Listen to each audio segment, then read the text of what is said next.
salat maghrib di malam hari yang mulia ini dalam kajian inspirasi dari sebuah pengorbanan, dalam kajian inspirasi dari sebuah pengorbanan yang akan disampaikan oleh guru kita, Guru Haji Ajmain bin Ahmad.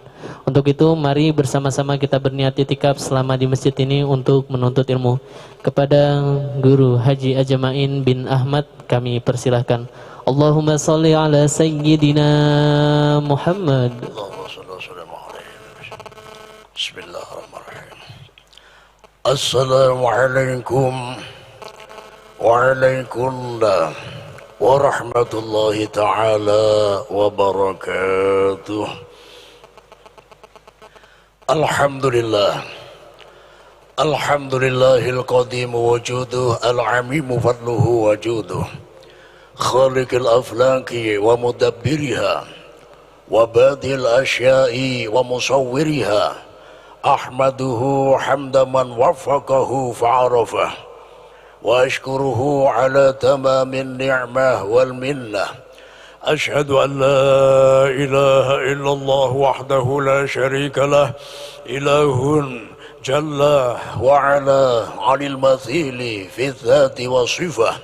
Wa ashhadu anna habibana wa qudwatana wa qurrata a'yunina sayyidana wa nabiyyana Muhammadan abduhu wa rasuluh, nabiyyun arsalahullah birrahmah warra'fah. Allahumma salli wa sallim ala sayyidina Muhammadin wa ala alihi wa sahbihi wa man tabi'um bi ihsan ila yaumil qiyamah, amma ba'dah.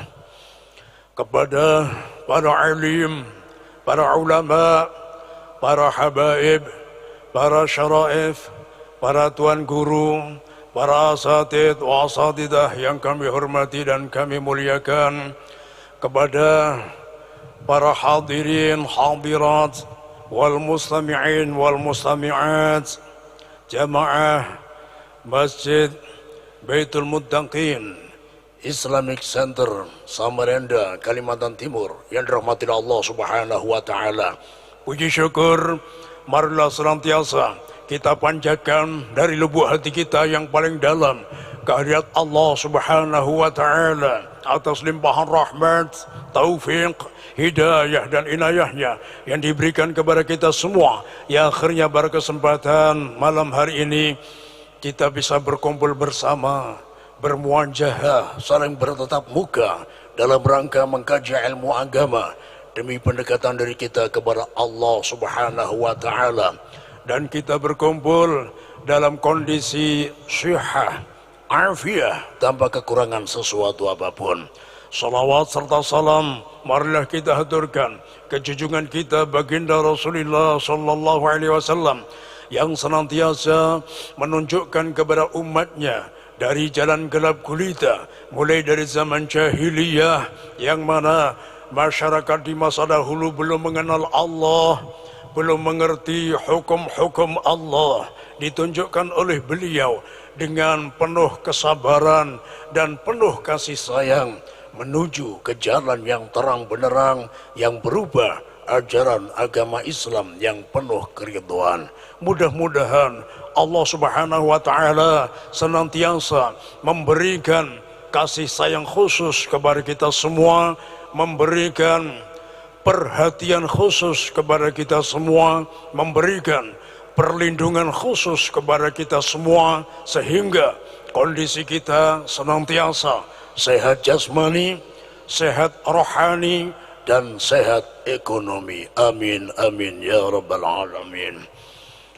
Alhamdulillah, tidak lama kita baru saja menyaksikan salah satu syiar Islam setiap tahun selalu terulang-ulang, yaitu Yauman Nahar, hari raya Idul Adha, hari raya berkurban, yang mana setiap saat kita mengulang peristiwa tersebut, kita selalu mengingat Abul Anbiya, bapaknya para nabi, Khalilullah, kekasih Allah, yaitu Abuna Ibrahim alaihissalam, bapak kita, bapaknya para nabi, sebagai kekasih Allah yaitu Nabi Ibrahim alaihissalam. Luar biasa kesabaran beliau. Bagaimana tidak, beliau termasuk hamba Allah yang ketika diberi keturunan usia sudah lanjut, usia sudah mulai tua, baru diberi keturunan. Dan beliau pun sempat mengeluhkan hal tersebut kepada Allah Subhanahu wa taala, dan keluhan beliau pun diabadikan dalam surah As-Saffat ayat ke-100. Min ba'd a'udzu billahi minasyaitonir rajim. Rabbi habli minas sholihin. Rabbi, wahai Tuhanku, hab, karuniakanlah li untukku minas sholihina, dari keturunan orang-orang yang soleh, anak yang soleh. Beliau berdoa di saat itu ketika belum diberi keturunan.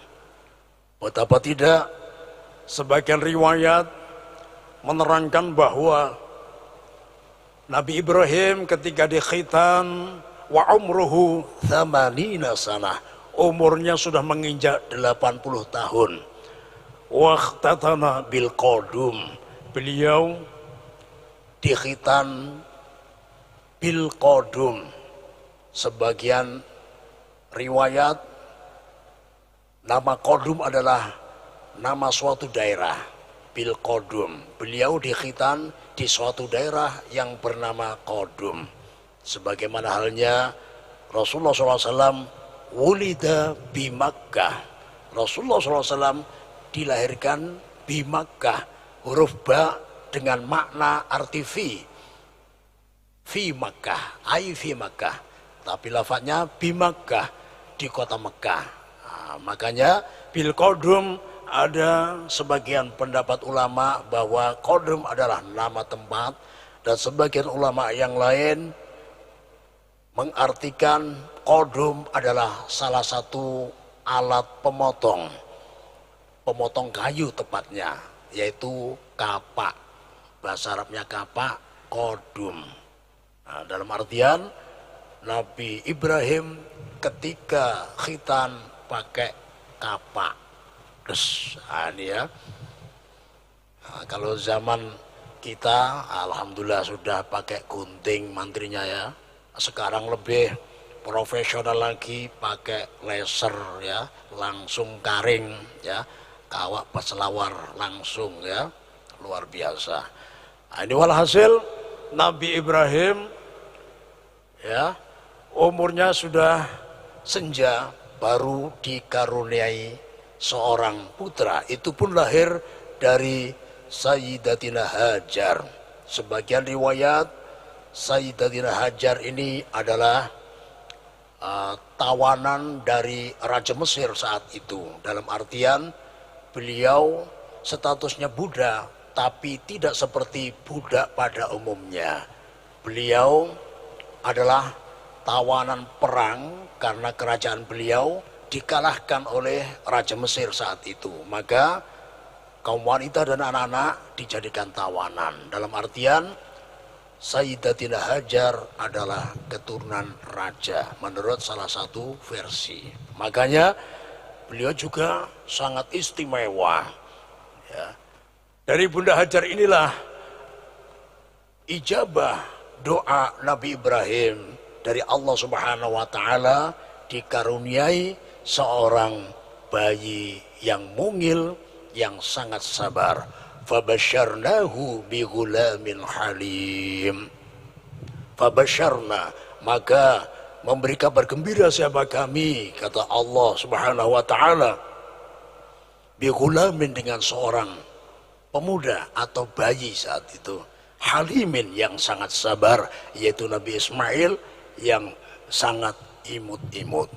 Dan perlu kita ketahui, di saat Nabi Ismail masih bayi, lucu-lucunya masih imut-imut, sebenarnya datang lagi ujian Allah yang sangat berat.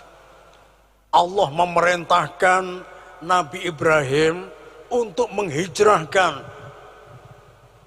istri tercinta Sayyidatina Hajar dengan putra satu-satunya saat itu yang masih bayi, masih mungil, masih imut-imut.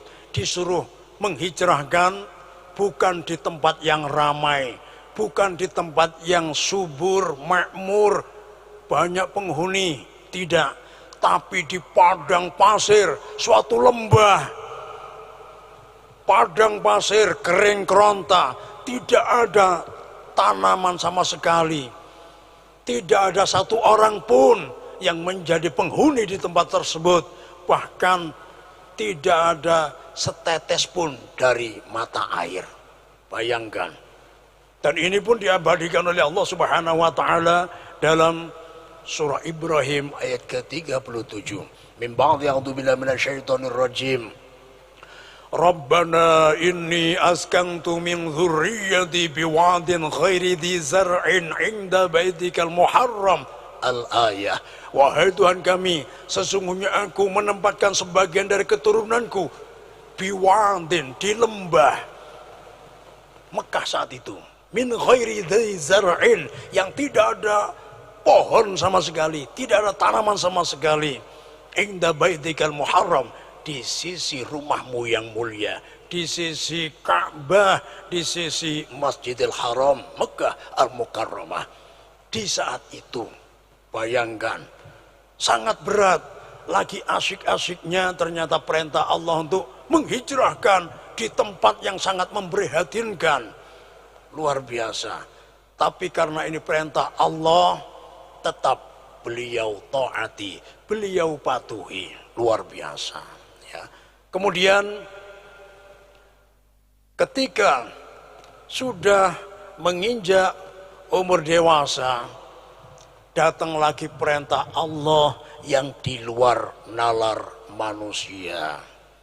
Perintah Allah melalui mimpi. Sebagian riwayat mimpinya salasalayalin mutawaliyat, 3 malam berturut-turut mimpinya sama. Ya Ibrahim, aufi nadhrak wadhbah waladak.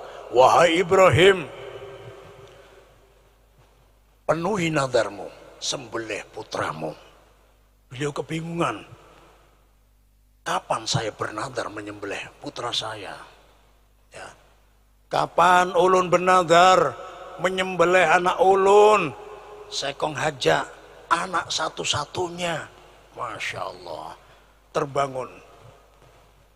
Beliau tidak menghiraukan, kada dihirani mimpi. Kemudian besoknya mimpi yang sama. Besoknya lagi mimpi yang sama lagi. Dan beliau faham ini bukan sekedar mimpi. Bahkan ditekankan oleh pendapat salah satu ahli tafsir, sahabat Abdullah bin Abbas, ru'yal anbiya'i fil manami wahyun. Mimpi seorang nabi di saat tidur merupakan wahyu. Jadi beliau pun faham ini bukan sekedar mimpi yang tiada arti. Ini bukan sekedar bunga-bunga tidur yang tiada arti, tapi ini adalah perintah Allah yang harus ditaati.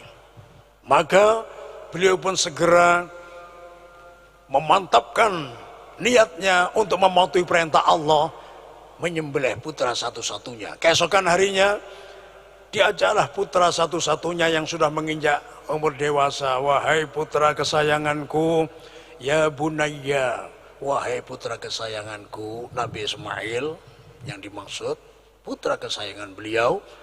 Ayo kita ke Bukit Mina. Nah, diajaklah Nabi Ismail ke Bukit Mina.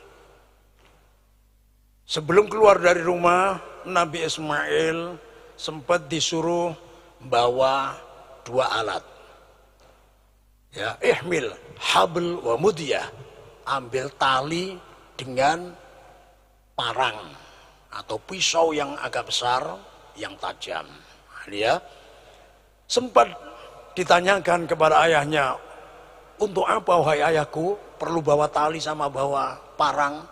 Nah, Nabi Ibrahim menjawab, kita akan menyembelih kambing. Perlu kita ketahui, di sini iblis selalu mengintai. Iblis langsung memegang ucapan Nabi Ibrahim karena iblis tahu bahwa Nabi Ibrahim akan menyembelih putranya. Di sini ditunggu oleh iblis. Kalau memang yang disembelih adalah putranya, berarti Ibrahim Raja Waluh, ya, anaknya dibunguli, ya. Katanya nyembelih kambing, padahal yang mau disembelih adalah anak surang. Nah ini ya, dibawalah ke Bukit Mina. Ternyata sungguhan. Falamma aslama wa tallahu lil jabin wa nadainahu ayya Ibrahim qad saddaqta ar-ru'ya inna kadzalika najzil muhsinin inna hadza lahuwal bala'ul mubin wa fadainahu bidzibhin 'adzim. Ketika mereka berdua, yaitu seorang ayah dan seorang anak, Nabi Ibrahim dengan Nabi Ismail sudah pasrah, tunduk, patuh kepada perintah Allah, ya. Saking patuhnya sudah nyata-nyata, ya. Watallahu lil jabin, Nabi Ismail posisinya sudah siap untuk disembelih, ya. Jadi dua-duanya sudah pasrah, tunduk, patuh.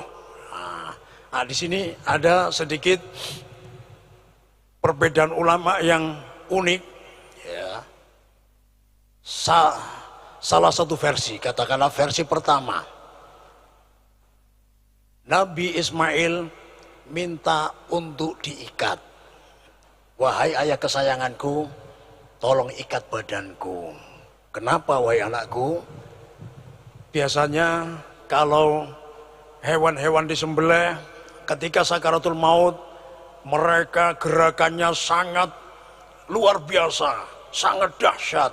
Aku khawatir kondisiku nanti juga seperti itu. Tapi apabila engkau mengikatku, aku akan tenang dan engkau lebih tega. Nah, akhirnya diikat. Ya, ini versi pertama. Versi kedua, kebalikannya. Nabi Ibrahim yang kadak purun, kadak tega, ya.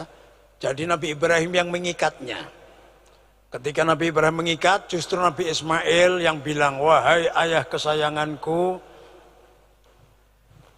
tidak perlu diikat. Kenapa wahai anakku? Aku tidak tega nanti apabila gerakanmu sangat dahsyat.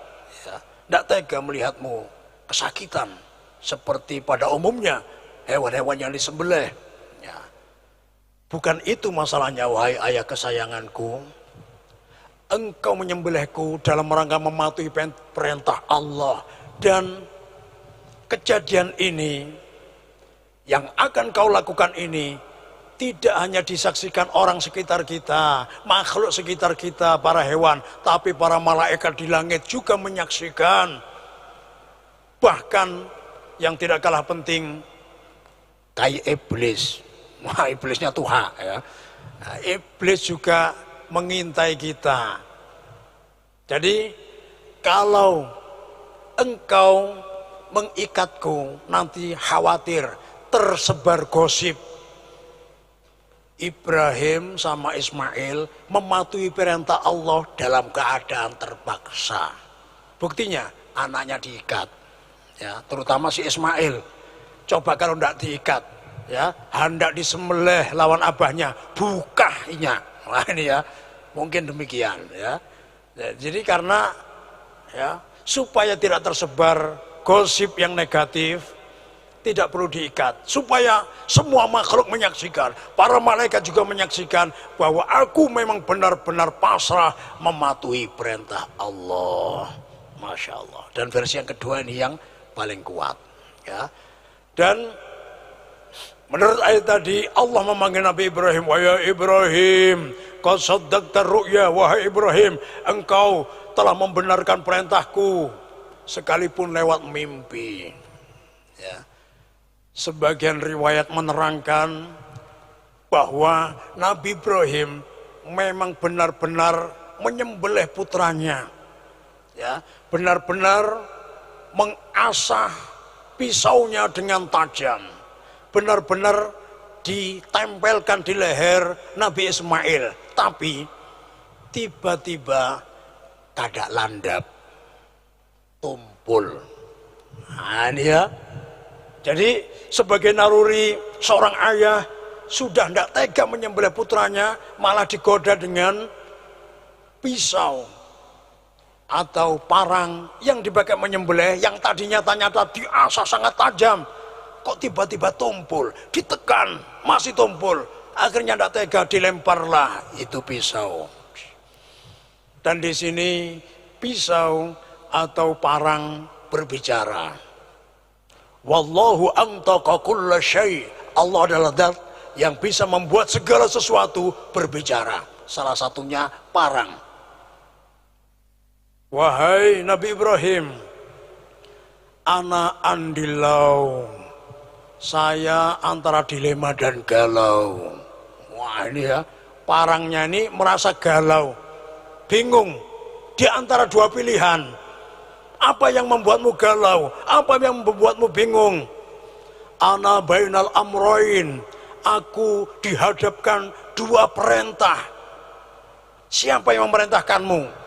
Amaroni al-Khalil bidzabhi, aku diperintah oleh al-Khalil, Nabi Ibrahim yang menjadi kekasih Allah, al-Khalil.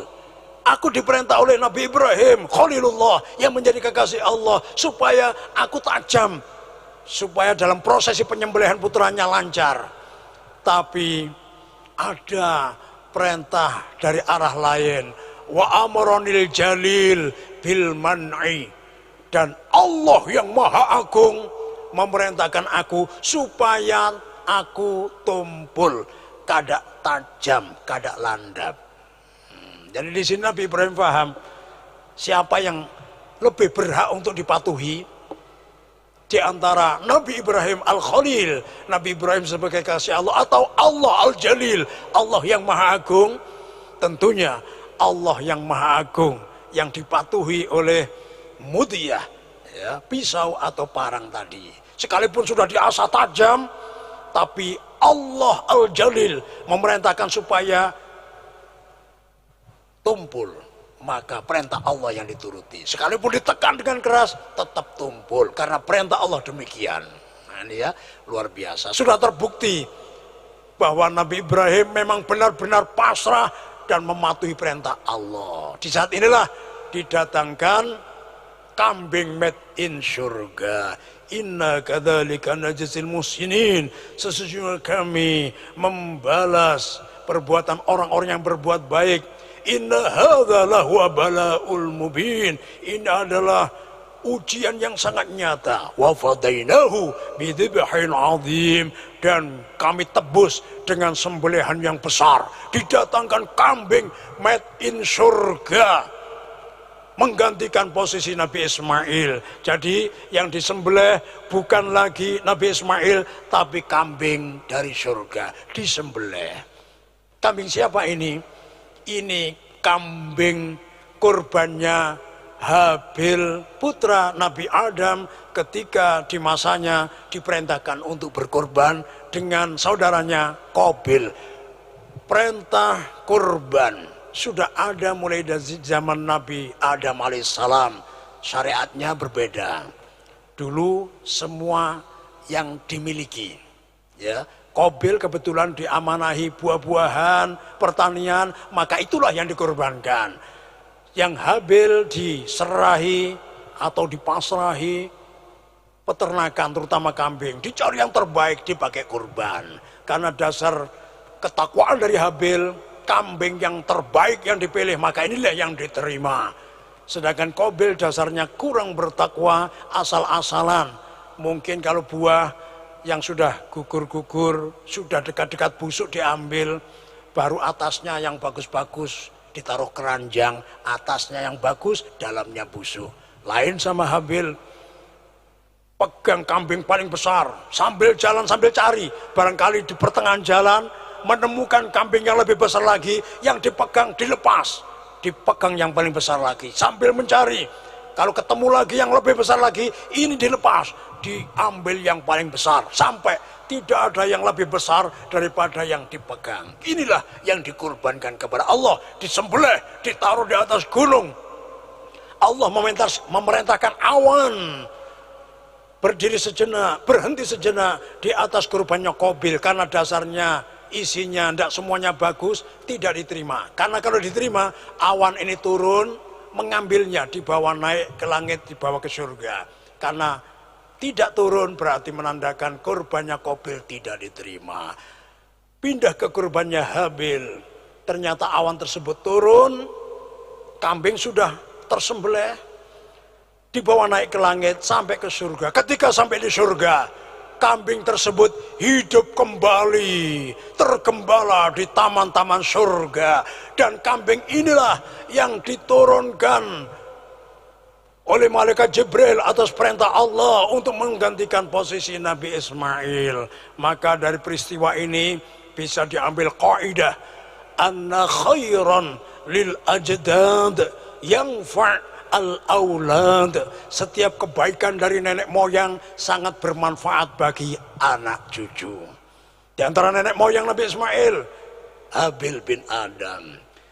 Kebaikannya mampu menyelamatkan di antara cucunya, kebetulan Nabi Ismail bin Ibrahim alaihi wassalam. Luar biasa.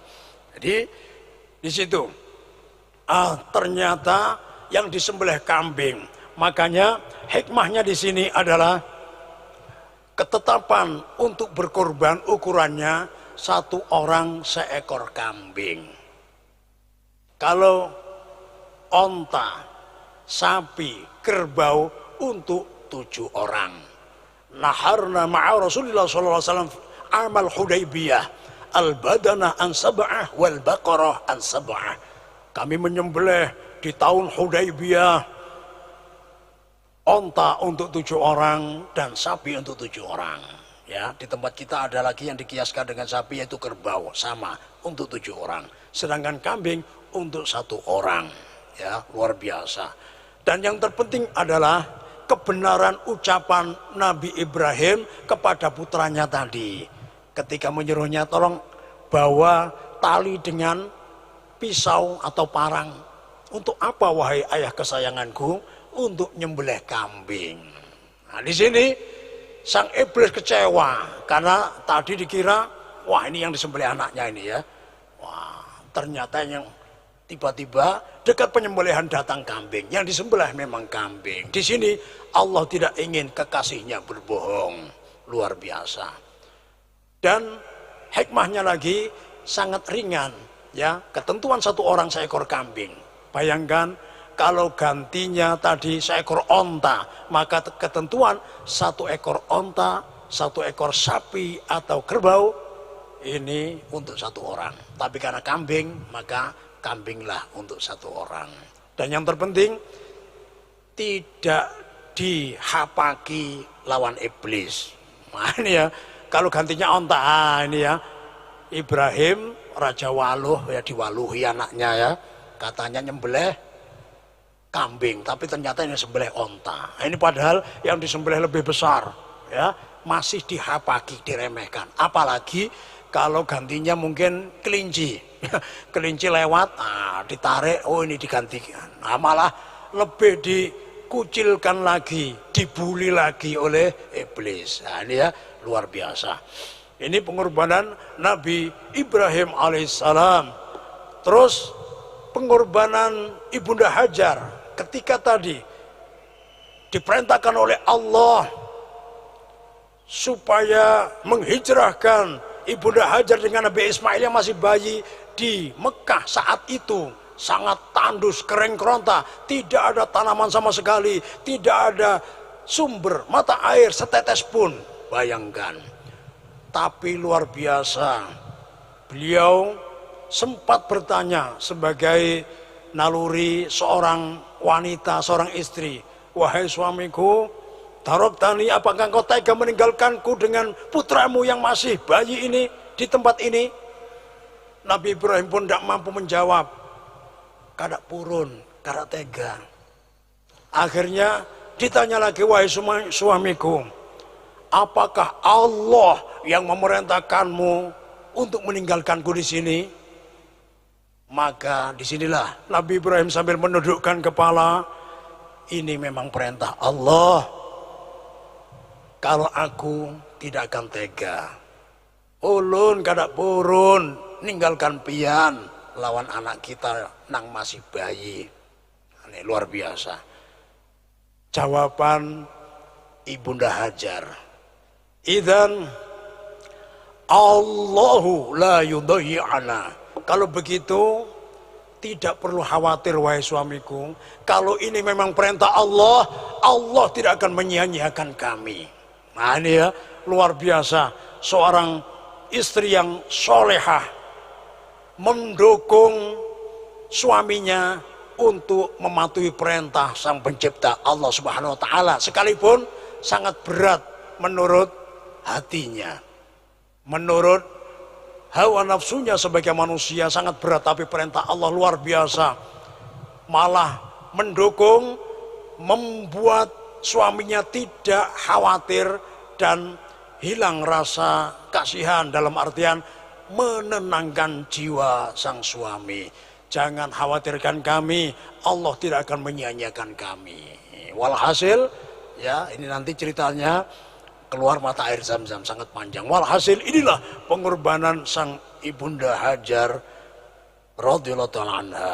Kemudian pengorbanan Nabi Ismail yang masih kecil ketika ayahnya meminta pendapat, ya abati, ya Masya Allah. Falamma aslama wa tallahu lil jabin wa nadainahu ayya Ibrahim qad saddaqta ru'ya inna kadzalika najzil musinin inna hadzal lawal bala'ul mubin wa fadainahu bidzibhin 'adzim. Ketika akan menyembelih putranya, fangzur madza tara, bagaimana pendapatmu wahai putra kesayanganku? Bagaimana jawaban Nabi Ismail? Ya abati fa'al ma tu'mar satajiduni insyaallahu minas sabirin. Wahai ayah kesayanganku, lakukan apa yang diperintahkan oleh Allah kepadamu, insyaallah engkau akan menemuiku dari golongan orang-orang yang sabar. Rela mengorbankan jiwanya yang masih muda. Ya, kalau anak sekarang mungkin ya kebalik ya. Bapaknya bilang, wahai anakku, aku tadi malam mimpi Allah merintahkan untuk menyembelihmu. Nah, kalau kekanakan wahini mungkin abah mungkin keliru mimpi pian, tak bulik. Nah, mungkin isi mimpi pian ulun yang disuruh nyembelih pian. Pian kan sudah bau tanah. Nah ini ya mungkin kekanakan wahini kayak nang itu ya.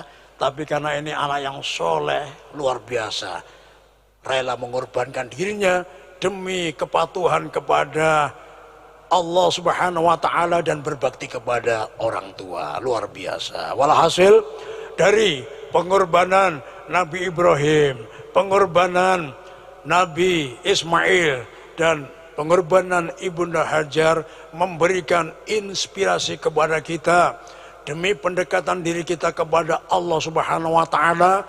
Kita harus siap untuk selalu berkorban. Apa yang bisa kita korbankan? Arti kurban adalah ibadah pendekatan diri kepada Allah. Apa yang bisa kita pakai untuk sarana mendekatkan diri kepada Allah Subhanahu wa taala. Semua potensi yang ada pada diri kita perlu kita gali.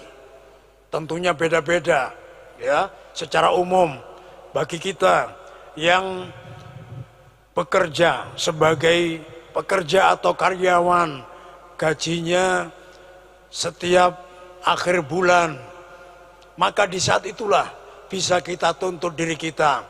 Kita korbankan sebagian penghasilan kita.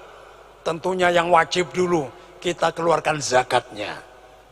Masih perlu kita tuntut lagi, kita ambil jatah untuk infak dan sedekahnya. Demi apa? Demi pendekatan diri kita kepada Allah Subhanahu wa taala. Kita korbankan sedikit waktu luang kita. Kita kunjungi sanak saudara kita, terutama tetangga kita yang hidupnya lebih dekat dengan kita. Jangan sampai kita tiap malam tidur nyenyak karena kekenyangan. Sementara ada beberapa tetangga kita yang setiap malam kadak kawak guring, parutnya padih, tidak bisa tidur karena kelaparan. Ini perlu pengorbanan dari waktu kita untuk mengunjungi, mengetahui kondisi tetangga-tetangga kita. Kalau ada yang memerlukan uluran tangan kita, maka kita korbankan apa yang kita miliki. Sembako yang ada dalam rumah kita, kita ambil sebagian, kita kasihkan ke saudara-saudari kita yang memerlukan uluran tangan kita. Kita korbankan sedikit waktu kita untuk membaca Al-Quran, mentadaburi Al-Quran, menghayati isi kandungan Al-Quran demi pendekatan diri kita kepada Allah Subhanahu wa Ta'ala. Kita korbankan rasa beratnya ngantuk di sepertiga malam, empuknya kasur, empuknya bantal, hangatnya selimut. Kita korbankan itu semua. Kita bangun malam, mengambil air wudhu, sholat, bermunajat kepada Allah Subhanahu wa Ta'ala, dan pengorbanan-pengorbanan yang lain yang masih bisa kita tuntut dari diri kita. Walhasil kita berusaha menjadi manusia yang bermanfaat bagi umat Nabi Muhammad seluas-luasnya. Khairun nas anfa'uhum linnas. Paling baik-baiknya manusia adalah mana di antara mereka yang paling bermanfaat bagi orang lain. Apa gunanya harta berlimpah, tapi kalau hanya untuk keluarganya sendiri atau bahkan untuk dirinya pribadi, kalau manfaatnya tidak melober ke tetangga, ke keluarga, ke masyarakat seluas-luasnya, maka harta tersebut tidaklah ada manfaatnya. Justru nanti akan menjadi ujian atau tuntutan hisab yang sangat panjang. Justru malah menjadi malapetaka bagi kita di hari kiamat nanti. Wal'ayatubillah tabaraka wa ta'ala. Makanya kita mengambil pengorbanan, mengambil inspirasi dari pengorbanan Nabi Ibrahim tadi. Beliau diperintahkan untuk menyembelih putra satu-satunya, otomatis itu adalah harta yang paling berharga, yang paling mahal bagi beliau. Sedangkan kita hanya dituntut, bahkan hanya sekedar dihimbau seyogyanya. Kita perlu mengorbankan apa yang kita miliki, semua potensi yang ada pada diri kita, kita keluarkan supaya bermanfaat untuk orang di sekitar kita seluas-luasnya. Mudah-mudahan Allah Subhanahu wa Ta'ala menjadikan kita semua sebagai hamba-hamba Allah yang taat, dan mudah-mudahan kita tergolong umat Rasulullah yang bermanfaat bagi masyarakat seluas-luasnya. Mudah-mudahan kita tergolong kategori manusia yang bermanfaat bagi orang lain, dan mudah-mudahan ini nanti mampu menggembirakan hati Rasulullah Sallallahu Alaihi Wasallam dan mampu menggapai keridhaan Allah Subhanahu Wa Taala. A'udzubillahi minasyaitonir rajim. Bismillahirrahmanirrahim. Alhamdulillahirabbil alamin. Allahumma shalli wa sallim ala sayyidina Muhammad wa ala sayyidina Muhammad. Allahumma ij'al ijtima'ana hadha ya Allah ijtima'an nafi'a, ijtima'an mubaraka, ijtima'an fihi taufiquka ya Allah, ijtima'an fihi hidayatuka ya Allah, ijtima'an fihi ri'ayatuka رعايتك يا الله اجتماعا في جميع الخير خير الدين والدنيا والآخرة ya Allah jadikanlah perkumpulan kami pada malam hari ini perkumpulan yang penuh barokah, perkumpulan yang penuh manfaat, perkumpulan yang mampu mendatangkan rahmat-Mu ya Allah, perkumpulan yang mampu mendatangkan ridha-Mu ya Allah, perkumpulan yang mampu mendatangkan segala macam bentuk kebaikan bagi kehidupan kami di dunia ini maupun kehidupan kami di akhirat nanti yang kekal dan abadi ya Allah. Ya Allah, ya Allah, hajatuna kathir wa anta alimun biha wa khabir. Ya Allah, hajat kami sangat banyak ya Allah, dan Kau maha mengetahui atas segala hajat kami. Ya Allah, penuhilah semua hajat kami sekalipun kami belum sempat memintanya ya Allah, yang sudah pasti menjadi hajat kami bersama ya Allah. Limpahkanlah kepada kami semua rezeki yang halal, barokah, melimpah, tanpa susah payah mendapatkannya ya Allah, untuk sarana beribadah kepadamu ya Allah. Limpahkanlah kepada kami semua rezeki yang halal, barokah, melimpah, tanpa susah payah mendapatkannya ya Allah, untuk sarana berkunjung kedua tanah suci-Mu ya Allah, tanah suci Mekah dan tanah suci Madinah ya Allah. Berikanlah kesempatan kepada kami semua ya Allah untuk menunaikan ibadah haji dan ibadah umrah berkali-kali ya Allah, karena dengan kami menunaikan ibadah haji dan ibadah umrah mampu menggugurkan dosa-dosa kami dan mampu menghapuskan kemiskinan ya Allah. Muliakanlah kami semua ya Allah sebagai tamu agungmu ya Allah. Ya Allah, ya Allah, ya Allah, ya Allah, ya Rabb, ya Allah, jangan sampai Engkau mengambil nyawa kami sementara rukun Islam kami masih belum sempurna ya Allah. Ya Allah, berikanlah kepada kami semua yang hadir di sini dan yang mengamini doa ini dimanapun saudara-saudari kami berada, baik di dunia maya maupun di dunia nyata ya Allah. Perkenankanlah ya Allah untuk kami semua ya Allah, untuk menyempurnakan rukun Islam kami yang kelima ya Allah, menunaikan ibadah haji ya Allah, dan kami memohon lebih darimu ya Allah. Berikanlah kesempatan dan kemampuan kepada kami semua untuk memberangkatkan ibadah haji dan umrah orang-orang yang kami cintai ya Allah, kedua orang tua kami, guru-guru kami, orang-orang yang berjasa kepada kami ya Allah. Berikanlah anugerah tersebut kepada kami ya Allah. Ya Rabbi bil Mustafa balligh maqasidana waghfir lana ma madha ya wasi'al karami. Wa sallallahu ala sayyidina Muhammadin nabil ummi wa alihi washabihi baraka sallam. Subhana rabbika rabbil izzati amma yasifun wa salamun alal mursalin walhamdulillahi rabbil alamin. Assalamualaikum warahmatullahi wabarakatuh.